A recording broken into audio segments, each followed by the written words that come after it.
This week in nerdy news, this is LTNN.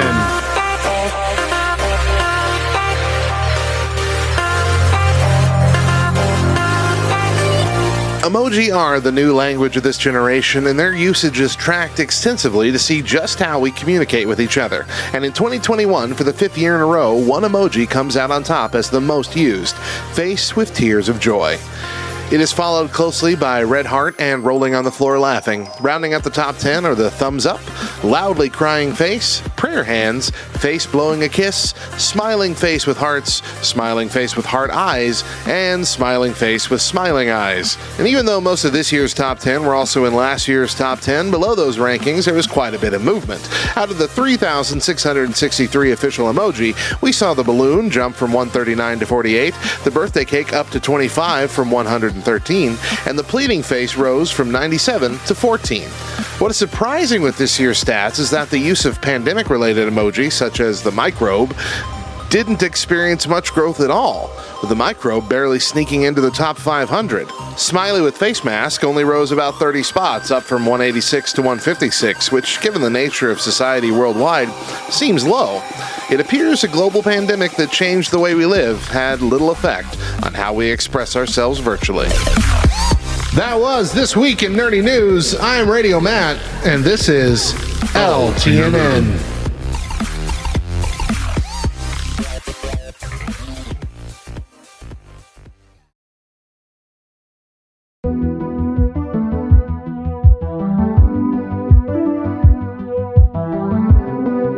Hey everyone, I'm Brittany Lofland, and this is Reviews of the Nerds.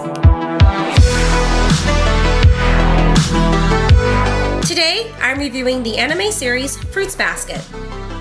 Fruits Basket first became serialized as a manga, a Japanese graphic novel, in the Japanese manga magazine Hana to Yume in 1998 by mangaka Natsuki Takaya. Since then, it has spawned 23 volumes of manga and 2 TV series, not to mention quite a bit of merchandise and collectibles. The original anime series had only one season that was released in July of 2001, and ended because the manga was not yet complete, as Takaya fell ill and took time away from the manga in order to recover. Takaya did eventually recover and went on to finish the manga, which published its last volume in March 2007. Since then, a remade series was released in April 2019 and ran 3 seasons, which completed the story Takaya set out to tell. The story of Fruits Basket follows teenager Toru Honda, a kind, selfless girl who loses both of her parents, first her dad at the age of 3, and then her mother just months before the series starts.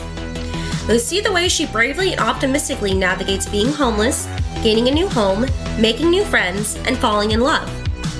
She meets the Somas, a family who house the spirits of the animals of the zodiac within their bodies, and once hugged by the opposite sex, transform into their respective zodiac animals. Toru is taken in by Shigure Soma, who houses the spirit of the dog, and his cousins Yuki, who is the spirit of the rat, and Kyo, the spirit of the cat, who also live in the house. What follows is a rich story full of laughter, mystery, love, and a plethora of emotional moments that will break your heart and warm it, sometimes in the same episode. I've read the manga and watched the original anime series numerous times over the years, and while I recommend both, the reinvigorated 2019 Fruits Basket brings you the complete story in a shiny, bright, gorgeously animated package. It's a series I highly recommend to those who are anime veterans, and especially for newcomers looking for a starting point within the anime world who are looking for non-cheesy rom-coms. I give Fruits Basket a strong 10 out of 10. I'm Brittany Lofland, and remember, no matter how small, everyone always has a plum on their back. And even if you can't see it, someone else always can.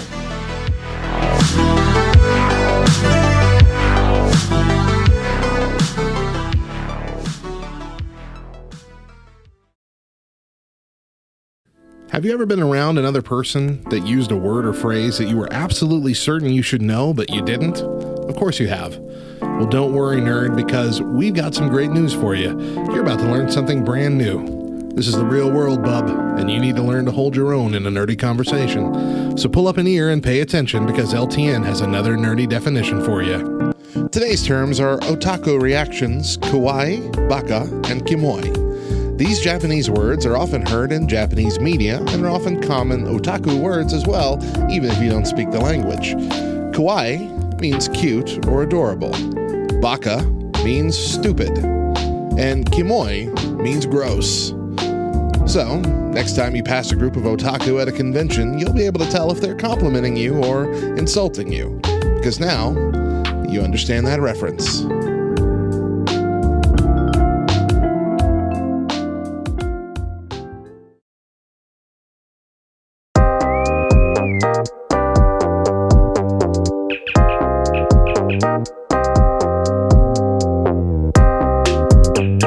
This week in Nerd History, that's what Christmas is all about, Charlie Brown. Nerd History. The final line of Linus's explanation of the true meaning of Christmas rings true and hits harder than any other Christmas special ever has, which is probably why it has aired nearly every year since its first airing on December 9th, 1965. Linus's speech is largely just him telling the biblical account of Jesus' birth, but there is an Easter egg for those with a keen eye. Linus, clutching his security blanket that he can never function without, begins to recite the story, but when he gets to the part, "And the angel said, 'Fear not,' Linus subtly drops his blanket, almost totally out of frame, and you likely won't notice unless you're looking for it. The message of Jesus bringing an end to fear is made clear with Linus dropping his blanket for the rest of the retelling of the story. It's a wonderful object lesson paired with a powerful passage. We encourage you to keep a Charlie Brown Christmas as a yearly tradition in your home. Of all the Christmas specials, this one is still the best. I'm Radio Matt. See you next time for more Nerd History.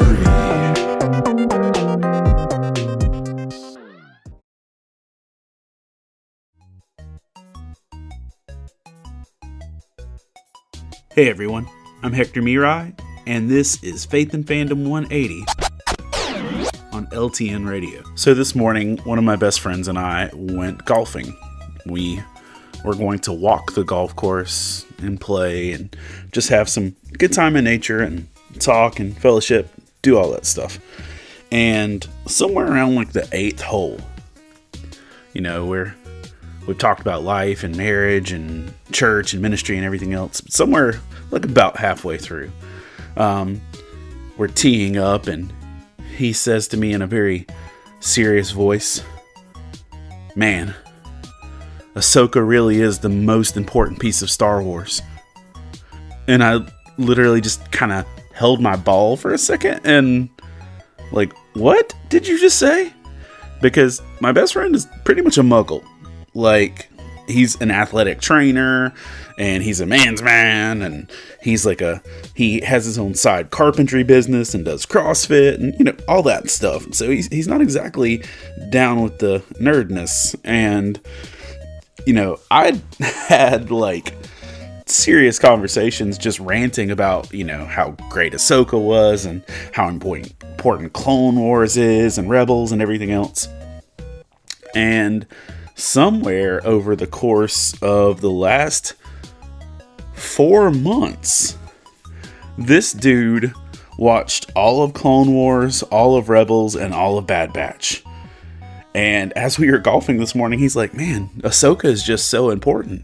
I don't understand how you can even remotely begin to appreciate the original trilogy without the prequels or without, you know, the animated series." And I just kind of looked at him and it cracked me up because I shared my very passionate beliefs that I got, you know, towards this. And I had no idea he actually listened. And Romans 10:14 says, "How then can they call on the one whom they have not believed in? And how can they believe in the one whom they have not heard? And how can they hear without someone preaching to them?" And the reality is, my friend heard me talk about what I thought about Star Wars, and I didn't know he actually listened, but he did. And I just want to encourage you, don't shy away from actually sharing about Jesus, because people are listening whether you know it right then or not. So keep talking. Remember to catch Faith and Fandom 180 every Wednesday morning on the Back Row Morning Show, only on LTN Radio. And if you'd like to learn more about Faith and Fandom, head over to faithandfandom.org, where you can learn about our Comic-Con ministry, podcasts, memes, apparel, and book series. You can even read new chapters before they make it to the next book. I'm Hector Miray, and thank you for spending the last 180 seconds with me.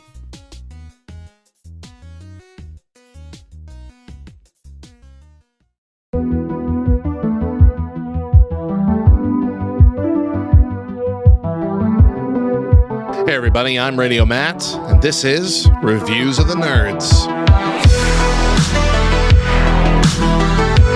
Today I'm reviewing the CW series 4400. 4400 is a story about 4,400 people who were abducted from different periods of time and then all dropped back onto Earth at one place at one time. Some have been gone for just a few years, some have been gone decades. Now they're back with no memory of their time away, and slowly they discover that many, if not all of them, came back with a strange new ability. What's their purpose? Who took them? Why did they come back at this exact moment? We don't know how the CW will tell this story, but 4400 is a reboot of The 4400, a series produced by CBS Paramount and Sky Television for the USA Network that ran for 4 seasons between 2004 and 2007, and it was canceled partly because of low ratings, but mainly due to the strike of the Writers Guild of America that saw the end of several TV shows in its wake.